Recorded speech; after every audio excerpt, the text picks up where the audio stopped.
इस वीडियो में हाथ में माइक लिए जो लड़का दिख रहा है वो यूपी के संभल जिले का एक अदना सा गुमनाम सा यूट्यूबर पत्रकार है।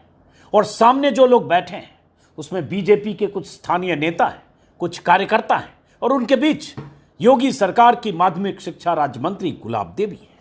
माइक लिए ये रिपोर्टर गांव के विकास को लेकर मंत्री मैडम की वादा खिलाफी का हिसाब मांगते हुए कुछ सवाल कर रहा है। बौखलाई हुई मंत्री मैडम माइक लिए हुए रिपोर्टर को घूर कर देख रही है। अगल बगल में बैठे लोग भी भौचक हैं। रिपोर्टर बिना डरे बिना झिझके मंत्री मैडम को उनकी नाकामियों की लिस्ट गिना रहा है। आज के दौर में ऐसे रिपोर्टर कम पाए जाते हैं। पूरा वीडियो दिखाने से पहले आपको बता दूं कि इस रिपोर्टर को मंत्री मैडम से सवाल पूछने की सजा यह मिली कि इसके खिलाफ एफआईआर दर्ज करा दी गई, हथकड़ी लगा दी गई, गिरफ्तारी हो गई, जेल भेजने का पूरा इंतजाम कर दिया गया। वो तो कोर्ट से इसे जमानत मिल गई, वरना न जाने कितने दिनों तक सलाखों के पीछे माइक लिए हुए इस लड़के को गुजारने पड़ते हैं। संभल जिले के इस रिपोर्टर का नाम है संजय राणा। सच कहूं तो मैंने इतनी बेबाकी से मंत्री के सामने किसी जिले के रिपोर्टर को सवाल करते अरसे बाद देखा है। तो पहले इस रिपोर्टर को मैं सलाम करता हूं। दिल्ली जैसे बड़े शहरों में हम जैसे लोग ऐसे रिपोर्टर के सामने बौने हैं। हौसला तो ऐसे रिपोर्टर दिखाते हैं, जोखिम मोल लेते हैं, जिले जिले में काम करते हुए। योगी राज में ऐसे रिपोर्टर उनके मंत्री से ऐसे सवाल पूछ ले तो उसे सबक तो सिखाया ही जाना चाहिए। इसे भी सबक सिखाने का इंतजाम हो गया था। पहले भी कईयों को सबक सिखाया जा चुका है। अपने इलाके में दौरे पर पहुंची मंत्री से इतने बेधड़क ढंग से सवाल पूछना कोई मामूली बात नहीं है। तभी तो सत्ता की हनक में मगरूर मंत्री मैडम को इसका सवाल पूछना इतना नागवार लगा कि उनके कारिंदों ने इसे जेल भेजने का इंतजाम कर दिया। हालांकि मंत्री महोदया उससे इनकार कर रही है। अब आगे की बात करने से पहले जरा गौर से सुनिए संजय राणा ने मंत्री से क्या पूछा। गौर से इसलिए सुनिए ताकि आपको पता चले कि अगर ऐसे रिपोर्टर सत्ता से सवाल पूछने लगे तो देश और प्रदेश की तस्वीर बदल जाएगी। सुनिए। बुद्धनगर में एक भी बारात घर नहीं है, कहीं यहाँ पर सरकारी शौचालय की व्यवस्था है।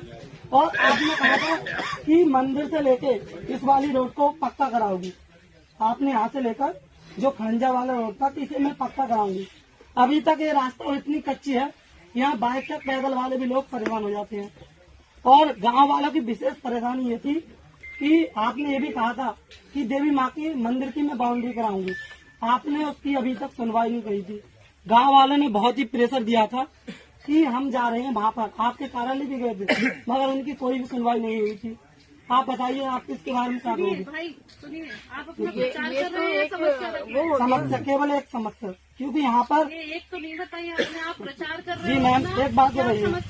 आपने कहा था, अभी आपने कहा था कि अगर आप लोग खुद नहीं बताओगे मीडिया की तरफ पूछो कि विभाग का काम कब तक करोगे, जो आपने कहा था। एक मिनट, आप सर एक बात बताइए, जब तक जनता की आवाज आप तक नहीं पहुंचेगी, आप कह रहे हैं कि इतना हमने काम कार्य करा दिया, एक गांव में बिल्कुल कार्य ही नहीं हुआ है, तो क्या कराएंगे हम लिखित रूप में? भाई कौन कौन सहमत है आपके गांव में? बुद्धनगर वासी सहमत है या नहीं मेरी बात से? आपके गांव में विकास कितना हुआ है? बाबा हाथ उठाओ। बरातघर है कोई? अभी आमने सामने है, कोई भी बरातघर है? रास्ता है? बात रखना। तेरी निगाहें में बहुत देर से पहचान नहीं थी जी। जब तू वहाँ खड़ा था तब भी मैं तेरी निगाहें पहचान नहीं थी जी जी। और जब बात रखी है तो तेरी निगाहें पहचान नहीं थी जी जी। ये सारी बात तेरी ठीक है जी जी। जो तूने कही है। अभी समय नहीं निकला है। ये गांव कुंदनपुर तो भूल गया। कुंदनपुर भी मेरा है, कुंदनपुर भी मेरा है और बुद्ध नगर भी मेरा है। ये दोनों ही गांव मेरे हैं और इनमें जो जो बातें मैंने कही है धीरे धीरे ये उसके मजरे हैं। ये बुद्ध नगर, कुंदनपुर और ये खंडवा, ये सब जो शुरुआत मैंने की है तो वहाँ पर भी पूरी काम होगा। जो जो तुमने बताया सारे काम होंगे जैसे कि आपने कहा, जैसे आपने कहा था आप शौचालय बनवा। क्या पूछ रहा है वो रिपोर्टर? सीधे सीधे योगी सरकार की मंत्री मैडम से एक अदना सा रिपोर्टर माइक लिए ये पूछ रहा है कि आपने जो कहा वो क्या क्यों नहीं। आपने एक बारात घर की बात की, यहाँ बारात घर नहीं है, यहाँ सरकारी शौचालय नहीं है, यहाँ लेकर रोड की बात आपने की थी पक्का कराऊंगी, वो अभी तक रास्ता कच्चा है, बाइक पर चलने वाले लोग परेशान हैं, देवी माँ के मंदिर की बाउंड्री का वादा किया था वो आपने नहीं किया, दफ्तर पर गांव के लोग गए वहां भी कोई सुनवाई नहीं हुई। यही तो कह रहा रिपोर्टर। इसमें कौन सा ऐसा गुनाह किया कि उससे बीजेपी के लोग नाराज हो गए और इतने नाराज हो गए कि उसके खिलाफ एफआईआर दर्ज करा दी गई। जेल जाते जाते बचा, जैसा कि मैंने बताया।